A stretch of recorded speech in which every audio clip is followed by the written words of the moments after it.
Yeah, yeah. He's the more trustworthy. No, he was talking about how. You want the chair or the cooler? I'll get the other chair, I guess. Okay. I'll get a chair. And do Talkin shop with Tommy and Danny.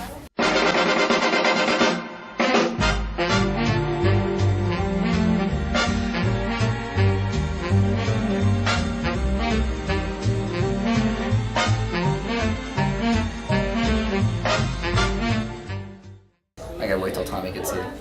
I guess that's the first rule. Be fashionably late. But Tommy's unfashionable at this point, so. This is Talkin Shop with Tommy and Danny. I'm Danny. I'm Tommy. This is Danny. I'm Danny. Oh, That's Tommy. Tommy. That's right. And we're here to teach you the basics of the film biz. And first lesson is to call it the biz. You weed out the amateurs right away. Like you Right, call them exactly. the industry. There's no industry. Yeah, if you say anything other than biz, single yourself out as an amateur. You're pretty well versed in film sets. You've worked with some pretty notable directors. I just got off of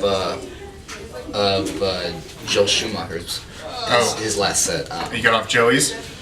Yeah. I mean Big Joe, but that's kind of an in thing between him and I.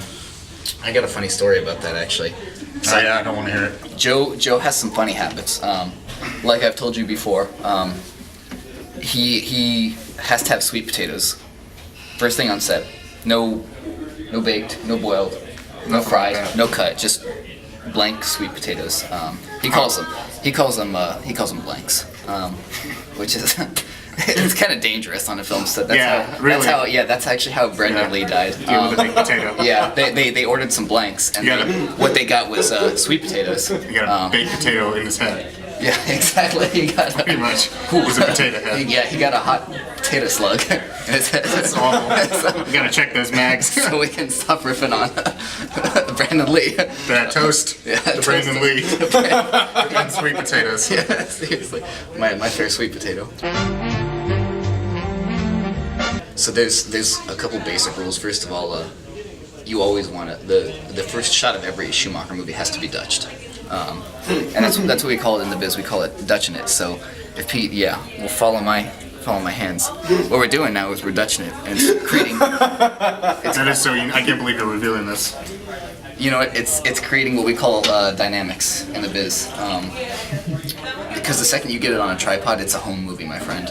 Like, Yeah. It's total bullshit at that point. Now, if I tilt the camera, am I Dutching it when I tilt it? Or am I tilting it? Am I tilting it when I'm Dutching it? Like, I don't. If I turn the camera, This brings me. how is it not Polish? This is. This brings me. Polish is actually what Pete's doing right now, which is an up and down motion. Oh, I thought that was a pan. But you know. No, that's another thing that'll get you. Okay. Cut right away. Don't say pan. In the film Got industry. it. So I bring Joel Schumacher 3 fish lips, Oh no way. and Big Joe, whooped me. Really? It was. He took his man purse and took a swing at you. It was bad, man. That's like all- you that's thought, crazy. but I mean that's the price you pay, and the end result is you get masterpieces. You get Batman and Robin.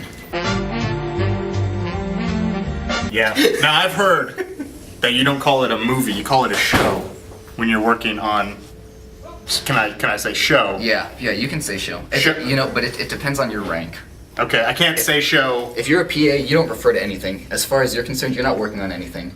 So, Okay. so if you go home and your husband says, how was set, he can say set because he has no involvement. If you say anything about set, show, place, even an idea, you're That's harsh. But like I said, Now who can say show? Like if I say I'm working on the next Schumacher show.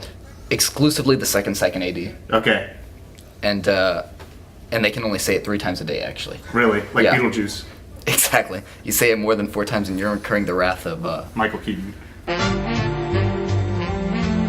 Joe keeps a guy on set. We just call him Steve. I don't know what his real name is. But he is He's a foreigner. okay. Is he Batman? I thought that Timothy Dalton was the best Batman. think he's my second favorite. I think Roger Moore was my first. Yes. What he wanted, he called him on set. You know, Joey called him to set because Joey did this too. He was only 16 at the time. It was pretty amazing. That's great. And he had written this character, and he called this character the Riddler. Totally different character. Yeah. Jack comes Obviously. in. Jack comes in. He's like, look, I was talking to this guy, Stanley Kubrick, and he had some crazy ideas. And That guy's never gonna make it. no, he's and I can't talk about that. I've seen his stuff. It's not subpar. It's not. I'm in the biz, so I can't really badmouth. But right. he shot this. He made up the Joker on the spot. He Really, brought his own makeup. Jack still carries his own makeup around. totally an original character too by Jack Nicholson. That was great. Like he drew from literally nothing. There's actually quite a well because he and Joe go way back. Mm-hmm. So they would often collaborate, and kind of like how Ozu and his writer, like, they would judge their progress by how many sake bottles they drank. That's right. These guys would drink soy sauce all day. Really? All day. That is really high in sodium. I was gonna say what happened was they would go into near sodium comas, and they would get these ideas, and it's, you know, what was crazy to them, like, their crazy is now our conventional. What I'm saying is they set the standard. Yeah. But I'm saying you go on Joel Schumacher's set. They set the standard for soy sauce induced screenplays, or now, a little bit off topic. I'm trying to open up a kebab shop. How big? I don't know, but it might be a film. I feel it's either going to be a restaurant or a film. No, I mean, how big are the kebabs? Oh, well, they're like, It's too big. yeah. The kebabs are too big. I'm trying to get it so it fits in your glove box. Have you even thought about thickness yet? No. I don't. That's why I'm throwing it to you, because, like, I know you're an expert on Arab meats. Would you outsource? Yeah, I'd outsource it to Detroit, because I feel like they have a huge Irish population, which of course is like where the kebab comes from. I mean, yeah, like the best kebabs. Or what kind of clientele are you looking for? I'm looking for blind people as my clientele.